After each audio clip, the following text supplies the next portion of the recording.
할렐루야. 많이 춥죠. 오늘 이제 마지막 추위인 것 같습니다. 오늘 말씀의 제목이 앞에 여러분 보다시피 새하늘과 새 땅, 거룩한 성 새 예루살렘입니다. 우리가 요한계시록 전체 구조를 살펴보면서 마지막인 21장과 22장의 내용이 무엇이라고 말씀을 드렸습니까? 새하늘과 새 땅, 새 예루살렘이라고 했습니다. 눈치채셨겠지만 오늘로서 요한계시록의 마지막 종착점이 이르렀습니다. 그런데 우리가 오늘이 요한계시록 마지막이 아니고요, 다음 주가 마지막입니다. 오늘 살펴볼 말씀이 우리가 8절까지 우리가 읽었는데요, 21장 전체하고 그리고 22장 5절까지 우리가 말씀을 함께 나눌 것입니다. 좀 길지요.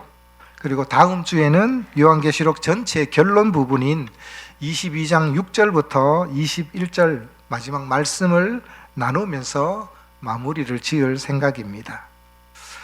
여러분, 성경의 첫 이야기는 천지 창조로 시작을 합니다. 창세기 1장은 천지 창조와 인간 창조를 전체적으로 묘사한 다음에 창세기 2장으로 넘어가면 인간에 대해서, 인간 창조를 조금 더 확대해서 자세하게 설명을 하고 있습니다. 오늘 본문도 마찬가지예요. 성경의 마지막 이야기도 마찬가지입니다. 새하늘과 새 땅, 새로운 신천지를 창조하시는 것으로 이야기가 끝을 맺습니다. 오늘 본문인 21장 1절부터 8절 말씀은 새하늘과 새 땅, 새 예루살렘의 전체적인 모습을 보여준 다음 9절부터 22장 5절까지는 이 새 예루살렘을 확대해서 더 자세하게 우리에게 설명해 주고 있습니다. 새하늘과 새 땅은 처음 하늘과 처음 땅이 구속을 받아 완전히 새롭게 된 세상이며, 새 예루살렘은 완전하게 구원받은 우리 교회 공동체를 의미합니다. 그러므로 요한계시록 21장부터 22장 5절까지의 이 말씀은 영원전부터 계획하셨던 하나님의 마스터 플랜의 최종적 완성을 보여주고 있습니다. 제가 질문 하나 드려볼까요? 예수님이 다시 오시면 천국이 시작되죠. 새하늘과 새 땅이 시작됩니다. 그러면 여러분, 이 새하늘과 새 땅, 이 천국은 어디에 있을까요? 현재 우리가 살고 있는 이 지구가 완전히 소멸되어 없어지고 어딘지는 모르겠지만 저 우주 한켠에 하나님께서 이 지구와는 전혀 다른 새로운 새하늘과 새 땅을 창조하시고 그곳에서 우리가 영원히 살게 될까요? 아니면 새하늘과 새 땅이 현재 우리가 살고 있는 이 지구, 지금의 하늘과 땅이 그대로 있는데 질적으로 완전히 새롭게 되는 그런 갱신을 의미할까요? 어느인 것 같습니까?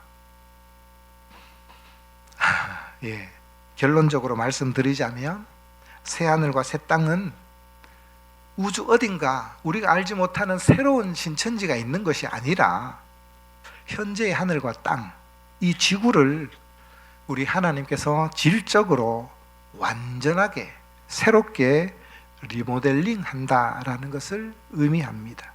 여기에는 몇 가지 근거가 있습니다. 첫째, 오늘 본문에서 이 새하늘과 새 땅은 문맥상을 보면은요, 재창조가 아니라 갱신을 의미합니다. 1절부터 5절까지의 말씀은 이 새하늘과 새 땅, 새 예루살렘을 전체적으로 보여주고 있는데, 이 새 예루살렘을 중심으로 새하늘과 새 땅의 모습을 교차 대칭적인 구조로 설명하고 있습니다.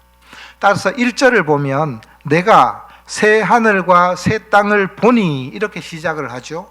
이것은 5절에 내가 만물을 새롭게 하노라 라는 말씀과 같은 표현입니다.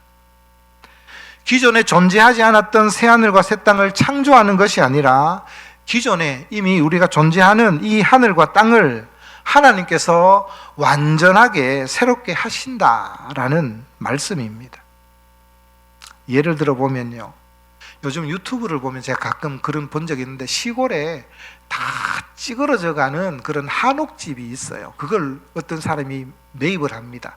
그 뼈대만 남기고 완전히 뜯어내고 리모델링을 신식으로 해서 뭐 싱크대도 넣고 쫙 꾸며놓는 그런 집을 제가 유튜브를 본 적이 있어요. 그래서 비포와 애프터를 이렇게 비춰주면, 와, 저 집이 과연 그 집이었나 할 정도로 완전하게 새롭게 만든 집을 우리가 본 적이 있는데요, 아마 이것을 생각하면 될 것입니다. 두 번째는요, 그 근거는 새하늘과 새 땅이라고 할 때 새라는 이 사용된 헬라어 용어가 본질에 있어서 질적으로 완전히 새롭게 한다는 카이노스라는 단어가 쓰였습니다. 만약에 새하늘과 새 땅이 이전에 없었던 완전히 새로운 시간, 새로운 기원의 처음을 뜻하는 단어라면 네오스라는 단어를 썼을 것입니다. 그런데 본문에는 카이노스, 질적으로 새롭게 완전히 바꾸신다라는 그런 의미의 단어가 사용됐다는 겁니다.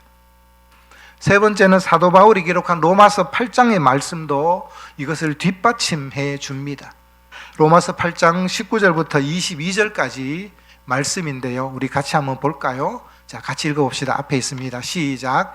피조물이 고대하는 바는 하나님의 아들들이 나타나는 것이니, 피조물이 허무한데 굴복하는 것은 자기 뜻이 아니요 오직 굴복하게 하시는 이로 말미암음이라. 그 바라는 것은 피조물도 썩어짐의 종노릇한 데서 해방되어 하나님의 자녀들의 영광의 자유에 이르는 것이라. 피조물이 다 이제까지 함께 탄식하며 함께 고통을 겪고 있는 것을 우리가 아느니라. 이 말씀은 현재 피조물의 대표인 우리 인간이 하나님께 범죄함으로 또 타락함으로 말미암아 썩어짐에 종노릇하고 있다라고 말씀하고 있는 것입니다. 그런데 장차 예수님이 재림하시면 피조물의 대표격인 교회의 구원이 완성될 것이고, 이때 고통받는 피조물 역시 현재 부패에서 해방되어 새롭게 구속받게 될 것을 말씀하고 있습니다. 이해하시죠? 네 번째로, 만일 하나님이 현재의 우리 이 땅과 하늘을 완전히 소멸하고 전혀 새로운 새하늘과 새 땅을 창조한다면 하나님의 첫 번째 창조는 실패로 끝났다라는 것을 하나님 스스로 시인하게 되는 것입니다. 하나님은 비록 사탄의 유혹으로 아담이 범죄하고 타락했지만 타락한 아담을 용서해 주시고 구원해 주심으로 하나님의 본래 계획을 완성하신 것입니다. 마지막 다섯 번째는요, 이 새하늘과 새 땅은 신자들의 부활한 몸과 비교해서 우리가 설명할 수 있습니다. 여러분, 신자들이 나중에 부활하게 되면 이 부활의 몸은 현재의 연속성과 불연속성이 함께 있습니다. 좀 어렵죠. 여러분, 부활하신 예수님의 몸을 한번 생각해 보십시오.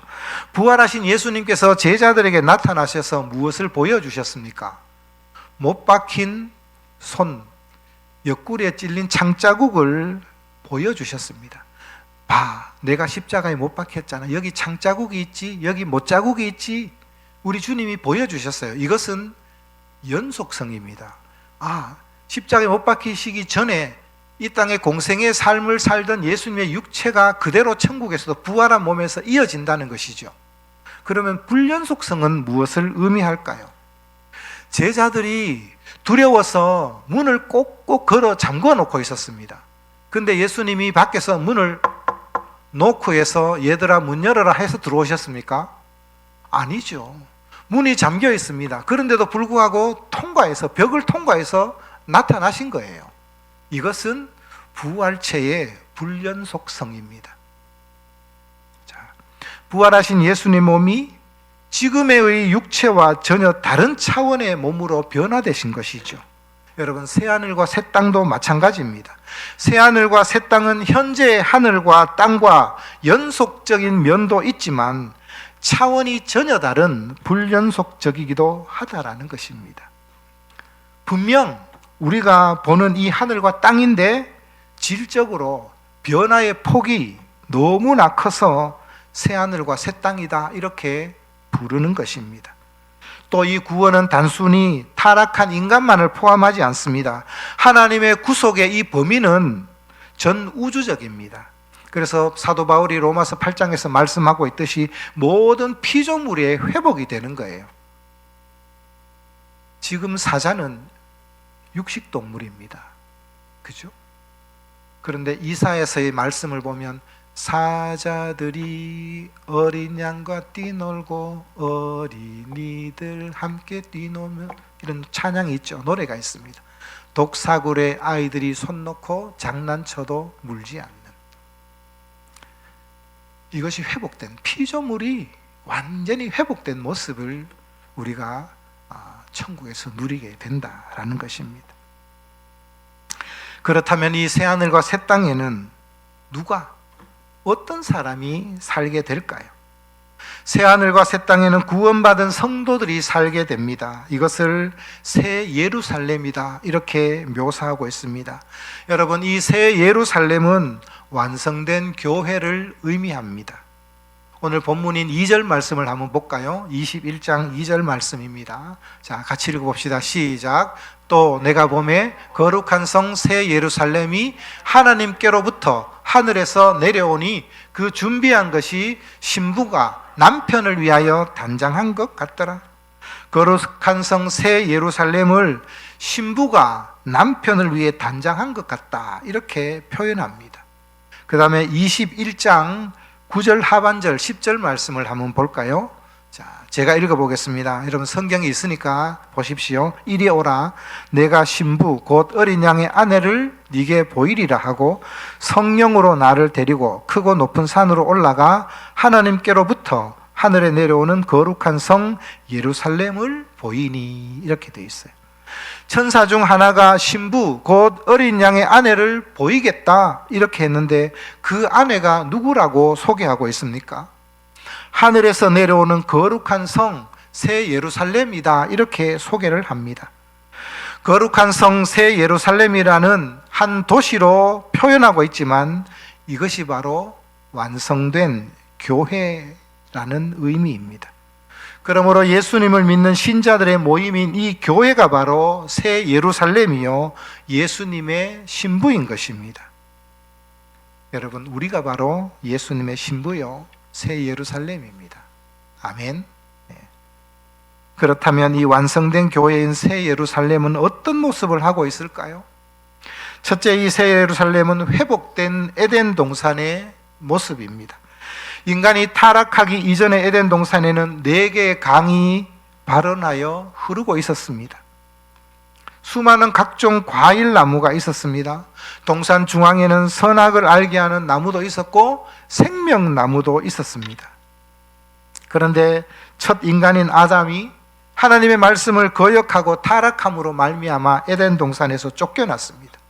이제 에덴 동산으로는 더 이상 들어갈 수가 없게 되었습니다. 하나님은 천사들로 하여금 두루도는 불칼을 두어서 생명나무에 접근할 수 없도록 지키게 하셨습니다. 여러분, 에덴을 잃어버린 인간의 삶은 가시와 엉겅퀴가 나는 그런 척박한 땅에서 땅을 일구어야만 했습니다. 자연도 태풍과 가뭄과 홍수와 지진으로 인간의 삶을 위협했습니다. 환경오염, 생태계가 파괴되고 그리고 인간과 자연과의 그런 아름다운 조화가 깨어졌습니다. 하지만 이 새 예루살렘은 잃어버린 에덴의 회복입니다. 에덴 동산이 회복되고 완성된 곳입니다. 이 도시에는 수정과 같은 맑은 생명수 강이 흐르고 강 좌우편에는 생명나무가 무성합니다. 이런 에덴 동산의 회복된 모습은 에스겔 선지자가 예루살렘과 성전이 파괴된 지 14년 후에 환상을 통해서 보게 됩니다. 에스겔이 본 이 환상은 성전 문지방에서 물이 흘러나오는 것을 보게 되죠. 이 성전 문에서 흘러나온 물은 점점 불어나서 큰 강이 되었습니다. 에스겔이 본 이 강은 생명수 강으로 사해 바다까지 흘러 들어갑니다. 생명수 강이 흘러 들어가는 곳에는 죽은 바다까지 다 살아나게 되었습니다. 강 좌우편에는 과실나무가 자라서 풍성하게 열매를 맺었습니다. 이것이 에스겔서 47장에 기록된 말씀입니다. 죽은 바다를 살리고 모든 만물을 새롭게 하는 이 생명수는 과연 무엇일까요? 에스겔이 보았던 이 생명수 강은 무엇을 뜻할까요? 여러분, 이 생명수 강은 우리가 흔히 알고 있듯이 한강이나 낙동강과 같은 이런 물리적인 강을 말하는 것이 아닙니다. 이 생명수 강을 요한복음에서는 성령님으로 해석을 합니다. 요한복음 7장 한번 볼까요? 37절, 39절 말씀입니다. 자, 앞에 있으니까 같이 한번 읽어봅시다. 시작. 명절 끝날 곧 큰 날에 예수께서 서서 외쳐 이르시되 누구든지 목마르거든 내게로 와서 마시라. 나를 믿는 자는 성경의 이름과 같이 그 배에서 생수의 강이 흘러나오리라 하시니, 그 다음에 이는 그를 믿는 자들이 받을 성령을 가리켜 말씀하신 것이라. 그 배에서 생수의 강이 흘러나오리라 이렇게 말씀하셨는데 그 강이 뭐냐? 믿는 자들이 받을 성령을 가리켜 말씀하신 것입니다. 성령. 이 말씀은 예수님께서 초막절 절기 끝에 하신 말씀인데, 성령님에 의해서 만물이 회복되고 성령님에 의해서 교회가 하나님의 임재가 가득하게 되고 성령님의 역사로 하나님과의 교제가 충만하게 될 것을 예언하신 말씀입니다. 여러분, 그러므로 우리는 다른 것을 구하는 것이 아니라 하나님, 나에게 성령을 부어주십시오. 우리 교회에 성령을 부어주십시오. 다른 것보다 이걸 놓고 기도해야 될 줄로 믿습니다. 여러분, 우리에게 놓여있는 이 산적해 있는 문제들, 나의 질병, 아픔, 성령님이 임하면 다 회복됩니다. 아멘. 삶의 모든 문제가 아무런 문제가 되지 않습니다. 이걸 놓고 우리가 기도해야 될 줄로 믿습니다. 여러분, 회복되고 완성된 이 에덴 동산의 또 다른 특징은 생명나무가 주는 풍성함입니다. 22장, 자, PPT 없습니다. 성경 한번 보십시오. 오늘 본문 뒤에 22장 1절 2절 같이 볼까요? 자, 22장 1절 2절입니다. 시작. 또 그가 수정같이 맑은 생명수의 강을 내게 보이니 하나님과 및 어린 양의 보좌로부터 나와서 길 가운데로 흐르더라. 강 좌우에 생명나무가 있어 12가지 열매를 맺되 달마다 그 열매를 맺고 그 나무 잎사귀들은 만국을 치료하기 위하여 있더라. 아멘. 자, 강 좌우에 생명나무가 있는데요, 12가지 열매를 맺되 해마다가 아니라 달마다 그 열매를 맺는다, 이렇게 말씀합니다. 여러분, 이 생명나무는 영생을 상징합니다. 그래서 타락한 아담과 하와는 더 이상 생명나무의 열매를 먹지 못하도록 에덴 동산에서 추방된 것입니다.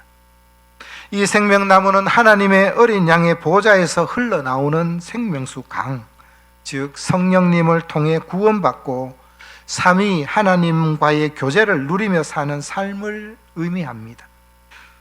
이 열매가 얼마나 풍성하겠습니까? 이것은 세상에 사는 동안 죄로 인해서 파생된 배고픔이나 결핍이 이제는 더 이상 없을 것임을 보여줍니다.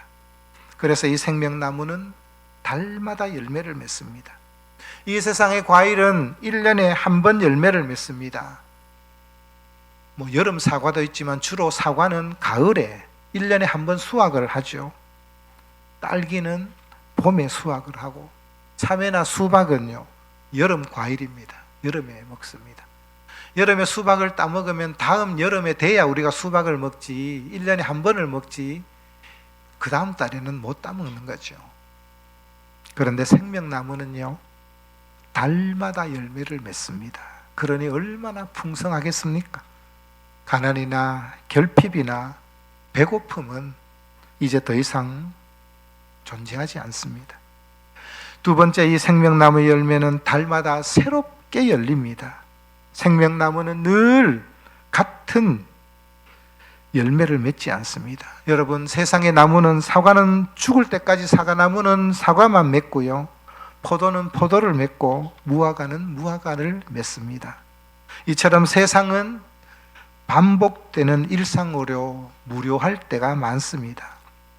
그래서 전도서 기자는 해 아래 새 것이 없다 이렇게 고백을 했죠. 이 세상은 새 것이 거의 없습니다. 여러분, 새 차를 한번 사보십시오.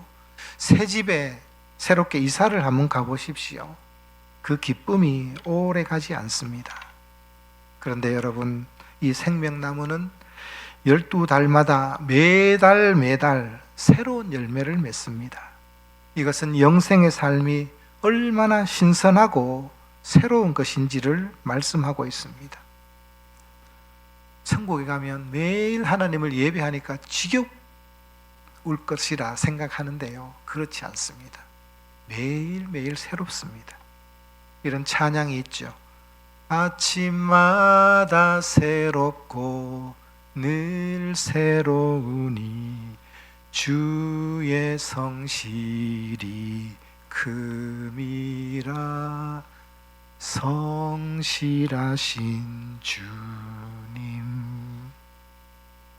여러분, 이러한 영생의 삶이 생명나무가 12달마다 새롭게 열매 맺는 것으로 묘사하고 있습니다. 영생은 성부 하나님, 성자 하나님, 성령 하나님과의 복된 교제의 삶입니다. 삼위 하나님은 무한하신 분입니다. 영원하신 분입니다. 따라서 무한하고 영원한 하나님과의 교제의 삶은 영원히 새롭고 영원히 풍성한 삶이 될 것입니다. 여러분, 이런 삶이 기대되지 않습니까? 크게 두 번째로 완성된 교회인 이 새 예루살렘은 이상적인 사회로 하나님이 다스리는 나라의 완성입니다. 먼저 성경이 묘사하고 있는 이 새 예루살렘의 크기를 한번 볼까요? 오늘 말씀 21장 12절부터 14절까지 한번 봅시다. 성경을 같이 볼까요? 21장 12절부터 14절입니다. 시작. 크고 높은 성곽이 있고 12문이 있는데 문에 12천사가 있고 그 문들 위에 이름을 썼으니 이스라엘 자손 12지파의 이름들이라. 동쪽에 세 문, 북쪽에 세 문, 남쪽에 세 문, 서쪽에 세 문이니 그 성의 성곽에는 12기초석이 있고 그 위에는 어린 양의 12사도의 12이름이 있더라.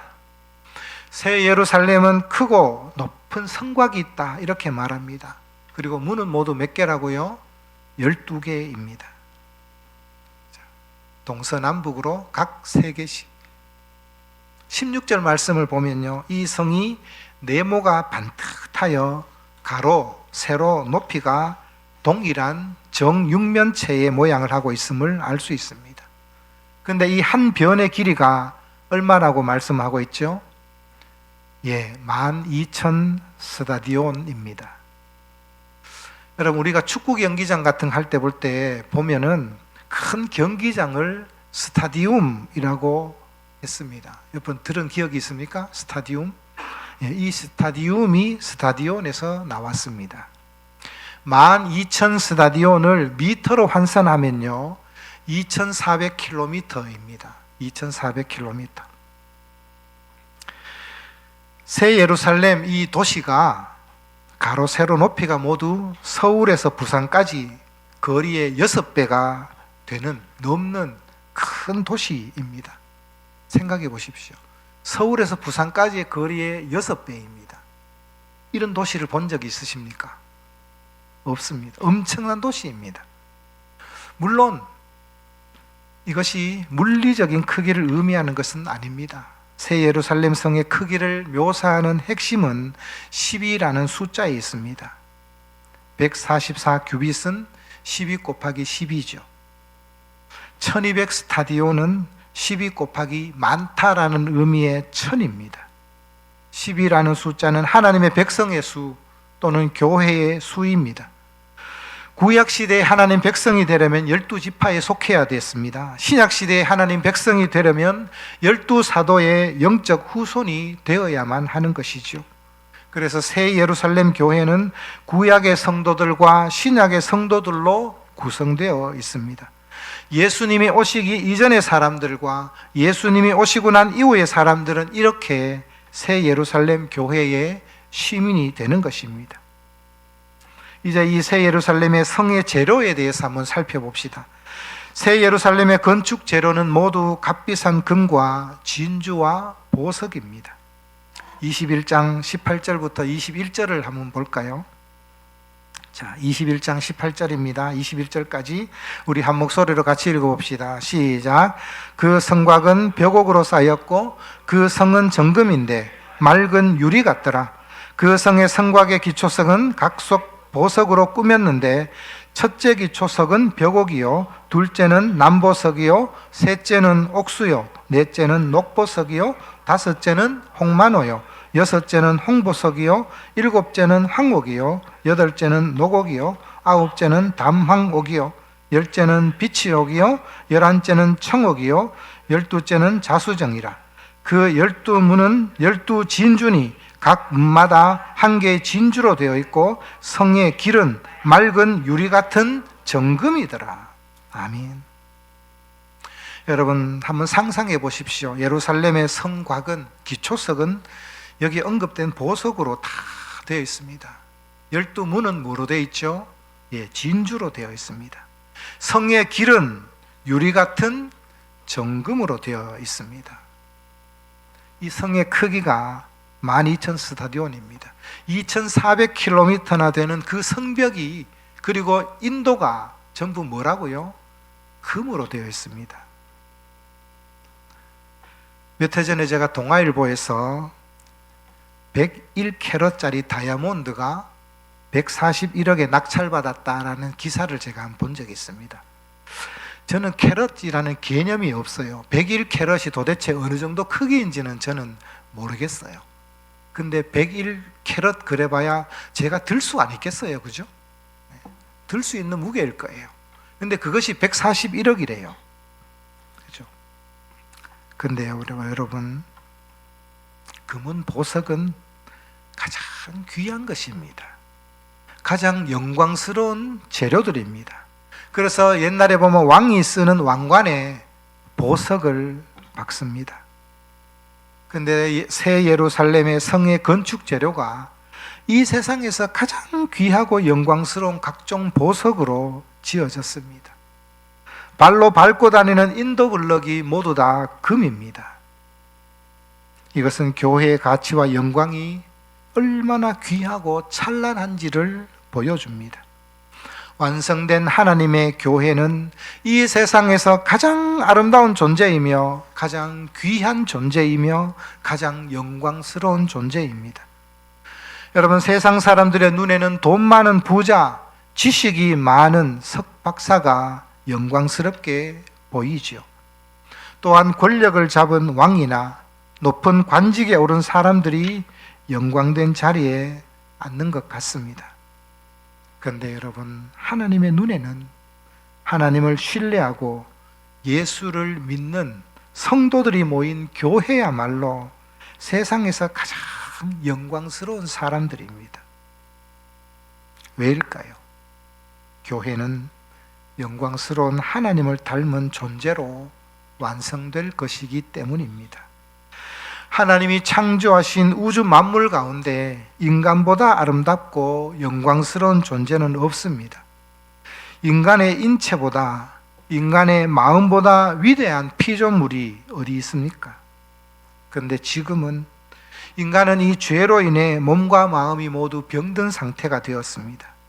인간의 모습이 그렇게 아름답지 않습니다.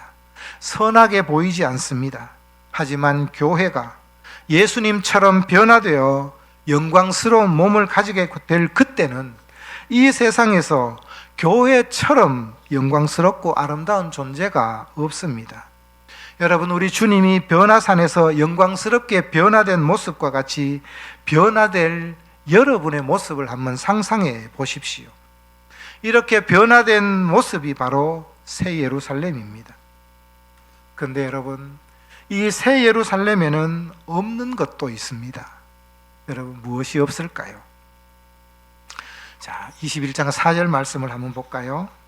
자, 같이 읽어봅시다. 시작. 모든 눈물을 그 눈에서 닦아주시니 다시는 사망이 없고 애통하는 것이나 곡하는 것이나 아픈 것이 다시 있지 아니하리니 처음 것들이 다 지나갔음이로라.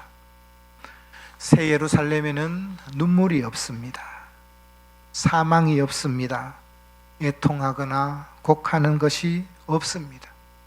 아픈 것이 더 이상 존재하지 않습니다. 죄의 결과로 생긴 저주와 비참함이 더 이상 존재하지 않습니다. 21장 25절부터 27절 말씀을 보면 낮에 성문을 도무지 닫지 아니하리니 거기에는 밤이 없음이라, 이렇게 말씀을 하고 있습니다. 여러분, 새 예루살렘에는 밤도 없습니다. 우리가 살아가는 이 세상에 여러분, 밤이 왜 필요한가요? 밤에 우리가 무엇 하죠? 잠을 자야 됩니다. 잠을 잡니다.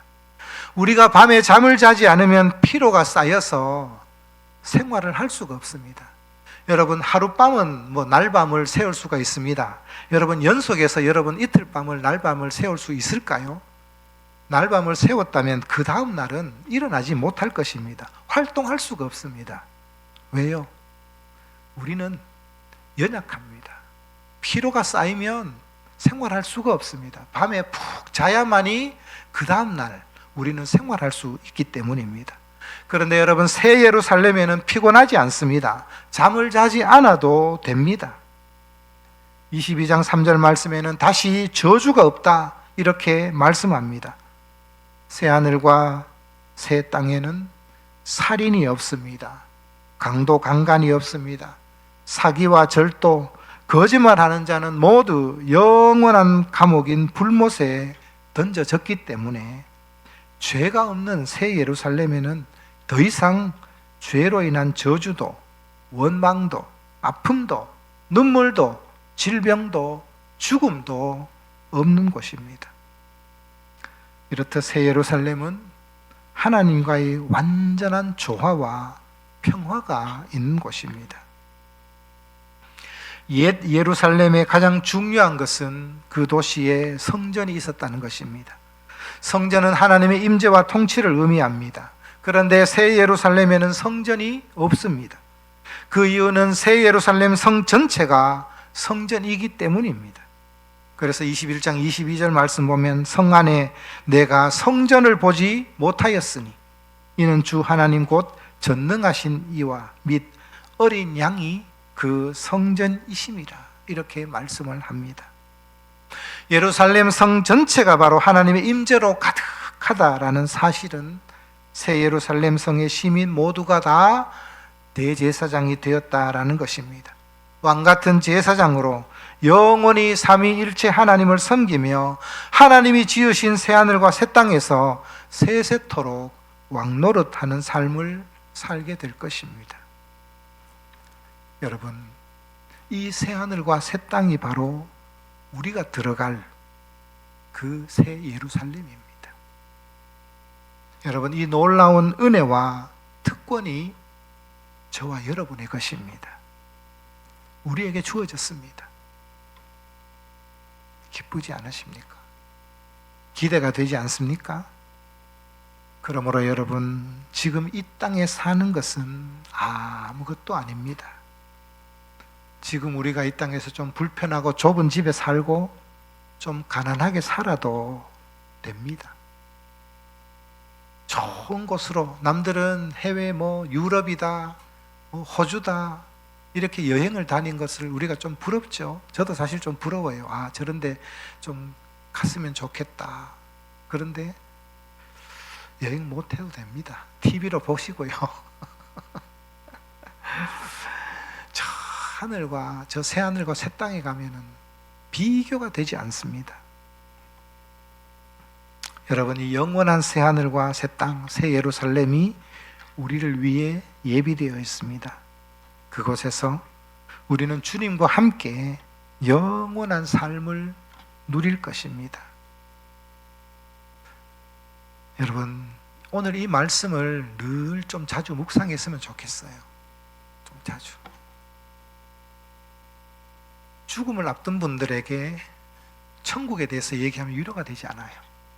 우리가 건강할 때, 내가 언제 죽을지 모를 때 우리는 천국에 대한 묵상을 많이 함으로 우리가 정말 그런 나에게 불치의 병이 찾아오고 아니면은 죽음이 가까이 왔을 때 우리가 이 말씀이 우리 안에 내면으로 그죠? 새겨져서 기쁨으로 우리가 하나님 나라에 굿바이 이렇게 자녀들에게, 사랑하는 가족에게 유언을 하고 우리 천국에서 만나, 나 먼저 가서 기다릴게, 이런 아름다운 신앙의 모습을 보여줬으면 좋겠다 하는 그런 생각이 듭니다. 여러분, 이 세상은 불완전하고 불공평합니다. 가득 찬 죄악으로 인해서 고통스럽습니다. 그러므로 이 땅에 큰 미련을 두지 마시고 우리가 믿음으로 하늘나라의 소망을 바라보며 넉넉하게 이겨나가는 그런 저와 여러분, 우리 성신교회가 되기를 주님의 이름으로 축복합니다.